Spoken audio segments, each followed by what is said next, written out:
Government arrange একটা training programme, যেখানে আর কি 50 জনকে পাঠানো হবে জাপানে to get training on the advance AI technologies.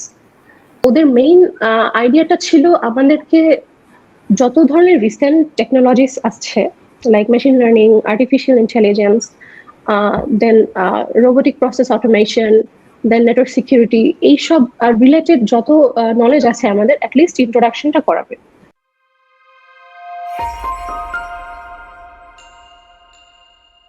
আমরা জেনেছি বরিশাল বিশ্ববিদ্যালয় থেকে অনার্স শেষ করার পরে জাপানের টোকিওতে মেশিন লার্নিং ট্রেইনি হিসেবে আপনি যুক্ত ছিলেন।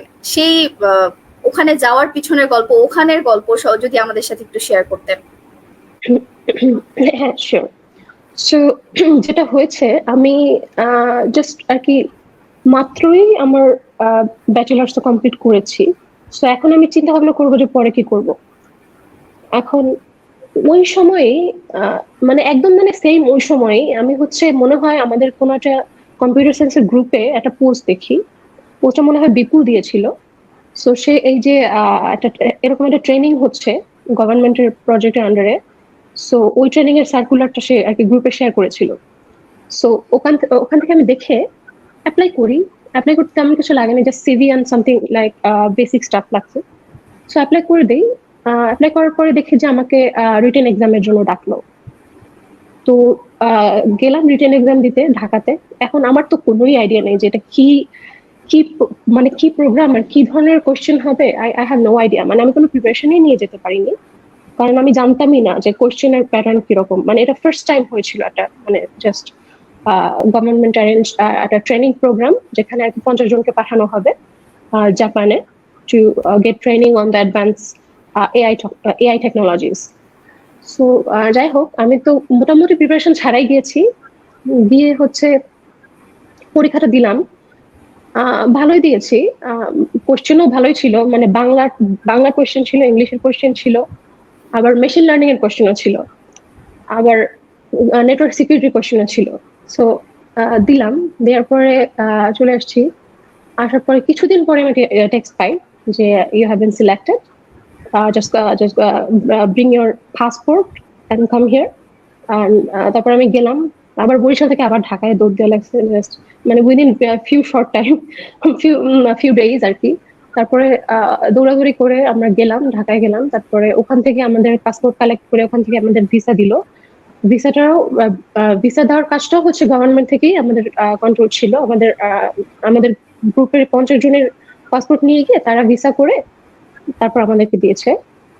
দেন আমরা গেলাম, যার পরে হ্যাঁ খুবই খুবই চমৎকার একটা এক্সপিরিয়েন্স ছিল টোকিওর এই ট্রেনিংটা। সো এই ট্রেনিংটা হয়েছিল ফুজিৎসু রিসার্চ ইনস্টিটিউটে, যেটা আর কি টোকিওতে অবস্থিত।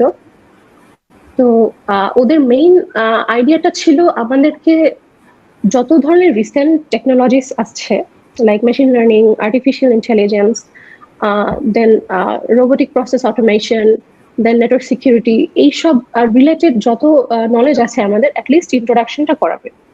সো এটা করানোর জন্য ওরা অনেক ধরনের প্রজেক্টস দিয়েছে আমাদের। মেইনলি আমরা গ্রুপে কাজ করেছি, একটা কোলাবোরেটিভ খুব সুন্দর একটা এনভায়রনমেন্ট ছিল। গ্রুপে গ্রুপে ভাগ করে আমাদের প্রজেক্ট দেওয়া হতো। তো আমরা আর কি বিভিন্ন আর কি আমরা এমনকি আমরা রিয়েল লাইফ ডেটা নিয়েও কাজ করেছি। যেমন একটা স্টোরের ডেটা আমাদের দেওয়া হয়েছিল, দেন আমাদের কাজ ছিল হচ্ছে ওই স্টোরের ডেটা অ্যানালাইজ করে কিভাবে আর কি future pattern of like buy and সেলসটা কিরকম হতে পারে সেটা অ্যানালাইজ করে বের করা, যাতে তারা সেলস বাড়াতে পারে দোকানের, এরকম একটা কাজ ছিল। তারপরে আরো কাজ ছিল যে কিছু কিছু প্রোডাক্টের কোয়ালিটিটা কিরকম হবে সেটা যাচাই করার জন্য মেশিন লার্নিং অ্যাপ্লাই করা। সো এই ধরনের অনেক আসলে আমরা অনেক ফান প্রজেক্টস করেছি, যেটার মধ্যে আমরা হচ্ছে ডেটা সায়েন্স, মেশিন লার্নিং এগুলোর প্রতি ফাউন্ডেশনটা আগেই ছিল যদিও, বাট আরো স্ট্রং হয়েছে।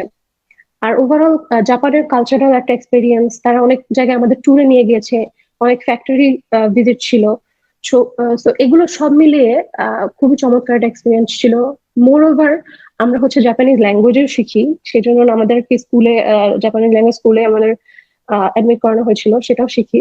সো মোর ওভার খুবই চমৎকার একটা কালচারাল এক্সপিরিয়েন্স পেয়েছি এটা আসলে খুবই আমার লাইফ টাইমে খুবই একটা মেমোরেবল টাইম ছিল।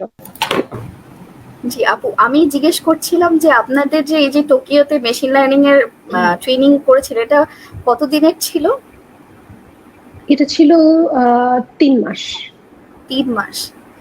জি আপু। আপু এখন কি হচ্ছে এই ধরনের লার্নিং ট্রেনিং আর কি কি এখন জাপান থেকে বা টোকিওতে এরকম কি সুযোগ আছে কিনা স্টুডেন্টদের আচ্ছা, জন্য, আপনি আমার জানেন? জানার মতে রাইট নাও মানে জাপানের ওই ট্রেনিং এর ওটা নেই এখন, বাট আই ও থিঙ্ক আচ্ছা। ইন্ডিয়া অ্যান্ড আদার কান্ট্রিজে কয়েকটা জায়গাতে কিছু অপরচুনিটিস আছে।